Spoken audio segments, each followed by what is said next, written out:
मैं नरेश कुमार जांगड़ा हंस वास्तु शक्ति चैनल की पाठशाला में आपका हार्दिक स्वागत करता हूं। आज कुछ कमेंट के जवाब मैं आपको दूंगा।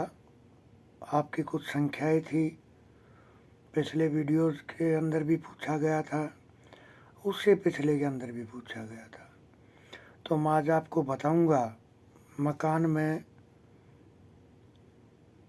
कैसे कैसे किस किस पॉइंट को कैसे ट्रीट करें। तो किसी ने कहा, सर घर में दरार आ जाती है बार बार, यानी ठीक कराई फिर आ गई, फिर मिस्त्री से ठीक कराई फिर आ गई। सर इस बारे में मैं आपसे एक बात कहना चाहूँगा। दरार है राहु, किसी भी फॉर्म में राहु वहाँ दिक्कत में है, और अगर राहु दिक्कत में होगा तो उस घर में दरार 101% आएंगी। आप कितनी भी कोशिश कर लो कि इसको ठीक करा दे फिर नहीं आए, लेकिन राहु की फ्रीक्वेंसी जब ज़्यादा बढ़ जाती है तो ये दरार कभी बंद नहीं होती, ये बढ़ती चली जाती हैं। जैसे आज एक पेड़ लगाया, आज एक बीज लगाया, फिर उसमें से पौधा बना, फिर वो भारी वृक्ष बनता चला जाता है। सेम इसी तरह से ये चीज़ें बढ़ती चली जाती हैं। तो इस तरह से, और दरार के बारे में तो ये भी है कि उनके पड़ोसियों से संबंध अच्छे नहीं मिलेंगे, उनके अपने परिवार से संबंध, आपसी संबंध भी अच्छे नहीं मिलेंगे, यानी हर आदमी उनसे दूर भागने की कोशिश करेगा जब भी वो कुछ काम लेना चाहेंगे। तो दरार का तो सर बहुत ज़बरदस्त रोल है। मैं ये कहना चाहूँगा कि आप इन दरारों को जैसे जैसे समय मिलता चले इनको बंद करते चलो। आप अगर फिर आए तो फिर बंद करो, और इनका अगर कंप्लीट ट्रीटमेंट अगर आपने करा के चलना है तो आपको हमारे से संपर्क करना होगा। किसी ने कहा, सर घर के आंगन का वास्तु क्या अलग होता है या एल शेप के मकान का वास्तु क्या अलग होता है? सर देखिए, जब एक बाउंड्री होगी उसके अंदर चाहे आंगन है चाहे घर बना हुआ है, उसके हमें सेंटर अलग अलग बना के चेक करने पड़ेंगे। एक तो जो बना हुआ ऐसा है उसका सेंटर निकालना पड़ेगा उसके हिसाब से, और फिर कंप्लीट बाउंड्री का सेंटर करना पड़ेगा, उस हिसाब से इनके सेंटर चलते हैं। क्योंकि वास्तु विद्या क्या है? सिम्टम बेस्ड विद्या। जब अगर आपको दिक्कत है तो ही आप उसको छेड़े, वरना तो वास्तु एक ऐसा सब्जेक्ट है, इसको छेड़ने की ज़रूरत नहीं होती। किसी ने कहा, सर कि ये जो ताबीज़ पहन लेते हैं, देखिए सर मैं यहाँ एक बात कहना चाहूँगा। खैर अपने हिंदुओं में भी ये मैंने देखा है कि काफ़ी लोग मांस मिट्टी खाते हैं। जो मांस मिट्टी खाता है और जो शमशानी काम करता है, उनसे जब भी हम कोई ताबीज़ गंडा वगैरह लेते हैं तो हमारे घर की जो एनर्जी फील्ड होते हैं, पितर एनर्जी फील्ड, वो बुरी तरह से प्रभावित होते हैं। वे बहुत गुस्सा मानते हैं, क्योंकि एक मुस्लिम और ऊपर से मांस मिट्टी खाने वाला, तो वो अगर इस चीज़ को बैलेंस करना चाहेगा तो मेरे ख्याल से वो चीज़ें नहीं होंगी। हाँ, एक तरीके से हो सकती हैं। कैसे?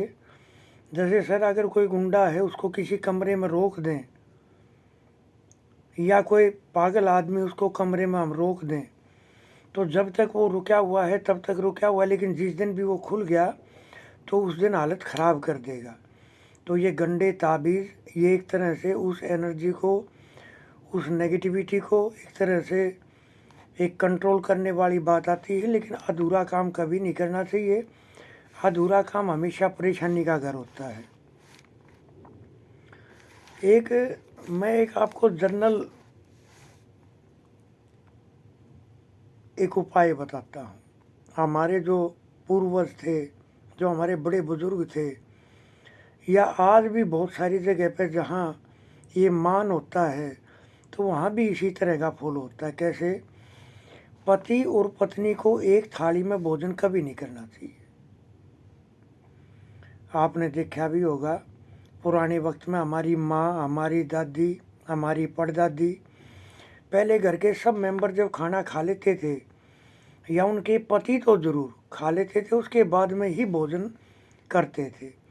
तो सर ये आपने जो बड़े बुज़ुर्गों ने जो ये साइंस बनाई, ये गलत नहीं है। किसी भी पति को अपनी पत्नी के साथ में कभी भी इस तरह से भोजन नहीं करना चाहिए, ये बहुत अशुभ होता है। और एक मैं और बताऊं, जब नया जोड़ा होता है, जैसे शादी हुई, तो मंदिर में लेकर जाते हैं। आप एक चीज़ नोट करना, जो भी बंदा भगवान के सामने पहले झुकेगा, चाहे औरत चाहे आदमी, उसी की डेथ पहले होगी। ये बिल्कुल फैक्ट बात है ये। तो हमेशा मंदिर में जब भी झुके तो दोनों को साथ झुकना चाहिए, इससे अपना साथ लंबे टाइम तक बना रहता है। दूसरी चीज़ है सर, अपना पति अपने बच्चे कहे के नहीं है, बच्चे बिगड़ गए हैं, लाइन नहीं पकड़ रहे हैं, पति है वो भी यानी अपने कहे में नहीं है, जो दूसरे बोलते हैं उसी हिसाब से चलते हैं। तो सर मैं आज आपको एक ऐसी अमोघ रेमेडी दूंगा जिसका काम ये होगा कि आपके पति और आपकी संतान दोनों को वो कंट्रोल कर देगी। तो रेमेडी क्या है? आपने सुना होगा कि वीर बाबा बजरंगबली, हिंदुओं के हनुमान जी, ये एक ऐसे देव हैं, ये क्योंकि ये सेनापति हैं, देवताओं के सेनापति ही। इनको कहीं भी जाने की अथॉरिटी है, आकाश पाताल पृथ्वी, ये कहीं पे भी आ जा सकते हैं अपनी मर्जी से और अपना रूप धारण कर सकते हैं बुराई को मिटाने के लिए। तो क्या है,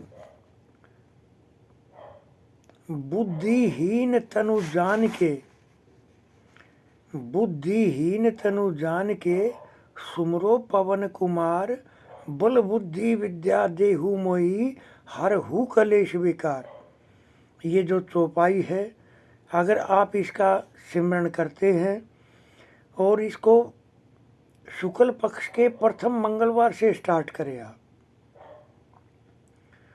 मैं दोबारा बोल देता हूँ, बुद्धिहीन तनु जान के, सुमरो पवन कुमार, बल बुद्धि विद्या देहु मोही, हर हु कलेश विकार। तो मैं ये कहूँगा, अगर आपने इसको 21 मंगलवार करा संकल्प लेके, आप देखोगे 21 का यानी अगर उसका 5 से 6ठा मंगलवार जब आएगा तो आप देखोगे आपको रिजल्ट आपके सामने होंगे। करना क्या होगा, ये मंत्र आपको करना कैसे है? तो आपको एक मिट्टी का दिया लेना है, उसमें मूली से उसकी बत्ती बनानी है, उसमें चमेली का तेल भरना है और फिर हनुमान जी से प्रार्थना करनी है कि हे बाबा वीर बजरंगबली, मेरे पति और मेरी संतान रास्ते पर आ जाए, अपना एक अच्छा नेचर बना ले, ऐसा आशीर्वाद दो। और जब आप ये करके चलोगे, आप देखोगे आपके घर में हर तरह की सुख समृद्धि का प्रवेश होगा, बुराई आपके घर से भाग जाएगी, आपकी संतान, आपका पति आपके कहे में होगा और आप देखोगे घर का स्वर्ग बन जाएगा। खैर, हंस वास्तु शक्ति ये चैनल आप सबका है, इसको लाइक करें, सब्सक्राइब करें, शेयर करें, कमेंट करें। मेरा नंबर है 8810647923। थैंक यू, धन्यवाद, नमस्कार।